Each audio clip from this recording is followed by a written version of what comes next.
Up next, we have Dr. Ravi Ramji Singh, and he is covering liver cancer and what you should know about liver cancer. He's an associate professor of medical oncology at Dalhousie University and specializes in hepatopancreatic, biliary, and breast cancer. It's a big word. He leads clinical trials locally and nationally with research focused on real-world evidence and advancing care in pancreatic and liver cancers. So I invite Ravi to come up. Thank you. All right. Can everyone hear me okay? Okay. I have a pretty loud voice. Used to lifeguard back in the day. I get to follow that talk. Great. So thanks for having me here. So you've heard about the beginning, and now you're going to hear about the kind of potential end. So I get to talk about liver cancer as well. So next slide.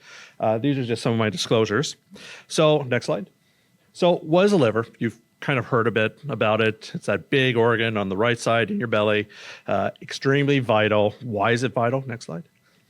It's because it does all this. So, metabolically, helps with the sugar control, storage of the sugar vitamins, secretes bile, will help with the digestion, protects by removing toxins, which is really important. You have to remove all the crud that's in your system. It processes all the blood that's going through your body, and it helps with coagulation. Next slide. So I think of the liver as a big sponge, okay? So blood goes in, kind of gets filtered out, and the bad stuff gets pushed into your GI tract, and you get to poop it out.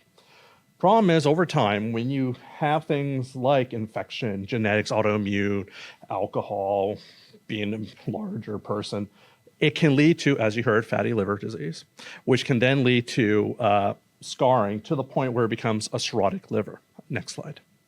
So this is where we start to worry about liver cancer. So liver cancer is a cancer that affects the liver. Now, it could be primary, as in it started in the liver, versus can be secondary. It has spread from somewhere else to the liver, so metastasized. The primary liver cancers are the hepatocellular carcinoma, which is the one I'm going to focus on today, or HCC for short. But there are cancers of the bile ducts. So you have the bile and the ducts within the liver where everything kind of gets pushed into and gets secreted out into your GI tract. And then there's sarcomas as well that can be found, which are really rare. So primarily I'm going to be focusing on the HCCs. Next slide. So how does liver cancer happen? So you have your healthy liver, and then there's some kind of insult, whether it's your big alcohol, viruses. It tends to lead to this fatty liver deposit, which then slowly moves to fibrosis, and then end stage at the end of it all, cirrhosis. As this is happening, it's secreting a whole bunch of stuff, molecules that help stimulate the cancer pathway to turn on, which then leads to cells multiplying very quickly that escape your body's ability to control. So our body is pretty good at saying, oh, this cell is not normal, let's get rid of it, kill it. But eventually it reaches a point where it says, we can't do this anymore. It's kind of escaped our ability to control. So the cells start to replicate like rabbits, and it just kind of grows. And that's really what cancer is. So it develops the liver cancer. Next slide. So unfortunately, we know liver cancer is escalating over time. It's the 5th most common cancer in men in the world, 7th most common in women. So it's not a rare cancer. It's pretty much out there. They expect by 2040, there'll be 1.4 million cases in the world. So not rare at all. And we know the incidence is rising throughout the world, but also rising in North America. Next slide. So this is a slide. The blue line is the rate, and the green line for males, and green line in females. And you can see the rates are increasing over time. Next slide. In Canada, we would expect about 4,750 cases across Canada. In Atlantic Canada, sorry, can't see it, 90 in New Brunswick, 130 in Nova Scotia, 15 in PI, and Newfoundland about 55. So there's a decent number of cases you will see in Atlantic Canada. Next slide. I love numbers. That's who I am. So when you start to normalize the rates across Canada, you start to see things like the rates are a little bit higher in places like in BC, in Quebec, and Nova Scotia, compared to the rest of Canada. Do we know why? Not really. We suspect Nova Scotia because we have a very high rate of biliary tract cancer compared to the rest of Canada. Do we know why? Again, we don't know, but we do know rates are a little bit higher here. Next slide. And of course, doesn't matter, lots of ways of slicing, dicing the data. No matter how you look at it, the rates are increasing. So this is from the Canadian Cancer Society. When you look from 2017 to 2024, no matter where you look in males or females, the line's going up. So we know the rates are increasing. Next slide. So liver cancer, unfortunately, is a poor prognosis. Okay, even though we have lots of treatments for it, the outcomes for a lot of people tends to be very bad, unfortunately. So sometimes you can identify people early on where you can do things like cutting it out or zapping it or whatnot. But even with that, the 5-year rates are less than 50%. So less than half the people are going to be here 5 years later. And if it's advanced even further, it's even less. So one, the earlier we can catch it, the better it is. But despite all our treatments, these things tend to come back. Next slide. So risk factors. There's a ton of risk factors for liver cancer, as been alluded to. Being overweight, diabetes, their hereditary causes, having a history of hepatitis B and hepatitis C, which is one of the reasons why you see the high rates in Asia, because there's high rates of hepatitis B out there. Cirrhosis, alcohol smoking, they're all risk factors for liver cancer. Next slide. So there's always recommendations about screening. It's important for people with cirrhosis, which have risk factors for developing liver cancer, to have screening. Earlier detection, the better the outcomes. You may have a chance for curative treatment, but the flip side to that, there is physical and psychological complications with this. Stress on the person thinking about their next scan, what's going to show, what does that mean? And of course, there's financial burden to the system as well. So it's kind of this balancing act to figure out who should be screening, when should we be screening. Next slide. But really, the recommendations for the high-risk people is to screen people with ultrasounds and AFPs every 6 months for the high-risk people. And you can kind of debate what is the high risk because it's different in different areas, but that's kind of the recommendations. Next slide. So how do people present with liver cancer? Really, it's non-specific because your liver has a lot of capacity to absorb volume into it. So a small tumor in your liver, you're probably not going to notice it. Multiple small tumors in the liver, you're probably not going to notice it. It's only when it starts to grow big enough that it starts pushing on things, it's when you start running into issues. So if it pushes on the ducts, you may present with painless jaundice, yellowing of the skin. You may get more abdominal bloating. You may lose your appetite a bit, start losing some weight. Belly pains can happen, especially if the tumor ruptures or you get a bleeding.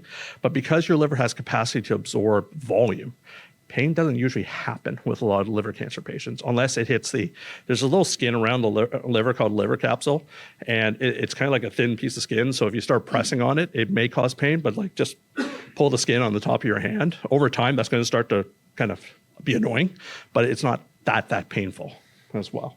And of course, nausea, bony pains. Next slide. How does it present? Well, honestly, not really much there because it really presents as if you have liver cirrhosis. Things like a big liver, big spleen, fluid in your belly, jaundice, things like that you would see in liver cirrhotic patients. You can see in liver cancer patients as well. Next slide. Blood work-wise, as mentioned, you can see kind of non-specific things. Again, your bilirubin, which is a marker of how your liver's functioning, might be up. Your platelets might be low a little bit. Your albumin might be low a little bit. So they're non-specific, though. And you may hear things about an AFP. Next slide. So an AFP is an alpha fetoprotein. And it's not a great test because other things can cause that to go up. But if you have an elevated AFP in a cirrhotic patient who has what we call a triphasic CT, so they do images of the CT before contrast, just after contrast, and a little bit later, it's diagnostic for liver cancer. So you don't necessarily need to go in and get a piece of tissue to confirm it, though we do like to get tissue because it may open up our options down the road. So a biopsy may not be important, but having just an AFP is not enough to say that's a liver cancer because it's not very specific or sensitive to tell us what it is. Next slide. So you'll hear about staging, about liver cancer. We don't really use it that much because we really want to know, can we cut it out? Can we zap it or target it, or has it spread elsewhere? If the cancer has spread outside, whether it's made to the lymph nodes or distantly, it's considered stage 4. Everything else we're trying to figure out, can we do something locally to try to treat the cancer or cure it? as well. But you can see staging is based on how big is the tumor. Are there other spots in the liver as well? Does it affect the vessels? Because that will affect your ability to go in and zap it as well. And then has it spread outside? Next slide. Places liver cancer likes to go, primarily the lungs, places in your belly, sometimes the bones, occasionally the brain, but very rarely. Really, it's kind of your chest and your abdomen is where liver cancer likes to go. Tends to like to reseed in the liver in multiple places, both sides. So that's kind of where we kind of look at. So a lot of times when you see me or us, we're doing scans of your chest, abdomen, pelvis to see where it's gone, because it can go pretty much anywhere in there. Next slide. So when we talk about treatment, I'm a simple guy. So I think of it as, can I cut it out? Can I zap it? Or do you have to use me for systemic treatments as well? So really we think, can we surgically resect it? Is transplantation an option? Versus can you do local treatments versus my stuff? Next slide. We know that having multidisciplinary clinics is very important, and having them at multidisciplinary team presenting is very important as well. Because then you're getting the whole group, the surgeons, the radiation oncologists, those medical oncologists kind of sitting there and talking about the cases. Now, do you have to do it physically? No, sometimes we do it via email, where you get everyone kind of talking about the case. But you need to kind of have that discussion to kind of figure out what is the best option. And sometimes what may be the option today may change 3-6 months down the road. So bringing it back sometimes is very important. Poor Scott hates hearing from my emails because he gets them every week. Next slide. So when we talk about local treatments, we're talking about things like, can you go in and zap it with radiation, microwave, cold, versus do you stick in some beads that have chemo attached to them versus radionuclides, or can you just do an external beam of radiation to the tumor? They're all options, and this is why we need to have bigger brains than me there to talk about what should we be doing for these patients. Next slide. But assuming surgery is not an option, assuming we can't do any real local treatments, then they come to me to talk about what kind of systemic treatments we can give. And so a lot of times I'll get the referral saying, hey, can you give chemo? Reality, chemo doesn't work in liver cancer. Has never has. It adds minimal benefit and lots of toxicity. So we actually don't give chemotherapy for liver cancer. Next slide. But there are other treatments outside of chemotherapy.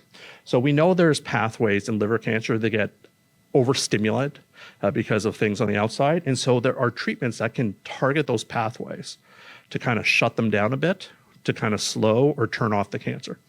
And so there's a number of molecules you can see on the left that have been tried for liver cancer. Next slide.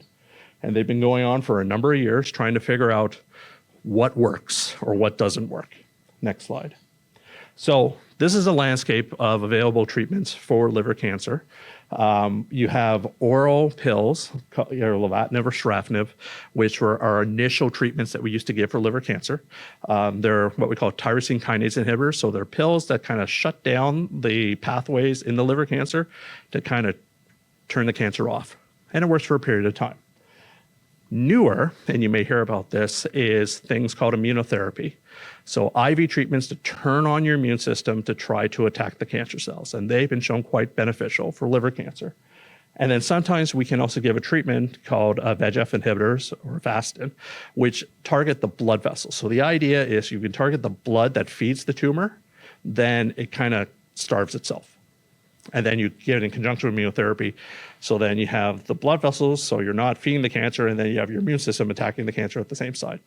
So these are all things we now have for liver cancer. Next slide. But unfortunately, we have two kicks at the system. So we can give one set of treatment the first time around, and we have access to something in the second line, but that's it. Once we've done 2 lines of treatments, there's nothing else funded in Canada, unfortunately. So we try to maximize what we can with the first 2 lines of treatment because that's all we have access to. Next slide. The big plus side is over time, we're seeing improvements in survival. So back in the day, when we saw patients, we were saying, with treatment, we can buy maybe a total of 10 months. Now we're hitting 2.5 years. So again, we're not hitting the many years beyond that, but it's a substantial growth when we talk about a very bad disease as well. But we are definitely seeing improvements, and there are occasional patients who do get cured. It does happen sometimes. It's rare. It's something we don't promise for. We don't aim for it. But when it happens, we want to go buy a cake. Next slide. It's also important to note there are treatments out there in the world that we, as in North America, do not have access to. As there's high rates of liver cancer out in Asia, there's a lot of trials and studies for treatments out there that are done that are focused there and never do come to North America, because primarily to get drugs approved in North America, you have to have a trial that has our patient population in, so that, yes, it will work in our patient population. A lot of these studies are done in Asia, so you don't know how it's going to work in our patient population. So they won't bring it here because we don't know if it's going to work or not. But there are drugs out there that do work in liver cancer well, but they're all of the same class. They're either immunotherapy or tyrosine kinase inhibitors or those pills. They're just different variations of those things at this point. Next slide. There are a number of studies that are ongoing right now. Stuff like, once you've had your cancer removed, do we give things afterwards to see if we improve things? Stuff like, hey, you've not stage 4, your earlier stage, we might do local treatments, but can we add other systemic treatments to improve things overall? Versus you have advanced disease, let's see if we can slow the cancer down. So there are a lot of studies going on right now, which will provide hope, and we hope will be positive down the road. Next slide. You may ask, what about precision medicine for liver cancer? So this is targeting your own mutations in your own cancer and trying to get a treatment for your own mutations in your own cancer. We do this in pancreas and biliary tract cancers. But liver cancer is not one that we've really been able to do anything, primarily because, as I mentioned, we diagnose liver cancers based on a CAT scan and blood work in a cirrhotic patient. So we don't actually have tissue. So we've never historically tried to get tissue for liver cancer patients. You need a piece of tissue to do this testing. So it hasn't really been done yet. So we don't actually know what we call the mutational burden in liver cancer patients, because it's never really been looked at. It's starting to be looked at now. So that's kind of the new side of things, is these poor guys keep hearing me, can you get a piece of tissue? Because we're asking for like what's going on, and it opens up clinical trial options for patients as well. Next slide. So where's the future right now? So we talk about immunotherapy, targeted treatments. We talk about tyrosine kinase, but there are other treatments coming down the road. There is something called CAR T. So this is something that we use in hematological malignancies, and it's effectively taking your immune system out, switching it so it can attack your cancer, and putting back in. That's the idea behind it. It's being done in the hematological cancers. And there are trials that are coming up that are going to be looking at solid cancers, and liver is one of them that's going to be coming up down the road. And then there's something called oncolytical viruses. So viruses that can target the liver cancer as well. There are trials coming up in that. So these are completely different than what we've been treating before, which means they may work. We don't know yet. So there are trials, and hopefully we'll have them here too. Next slide. So take-home messages is the incidence of liver cancer is rising in Canada. We know screening for liver cancer is important in high-risk individuals. How you define what high risk is, it kind of depends on the regions. There are more treatment options for liver cancer than we had even 10 years ago. Survival is increasing, but it can get a lot better. And there are a number of novel treatments that are on the horizon for liver cancer. And I believe that's it. Thank you.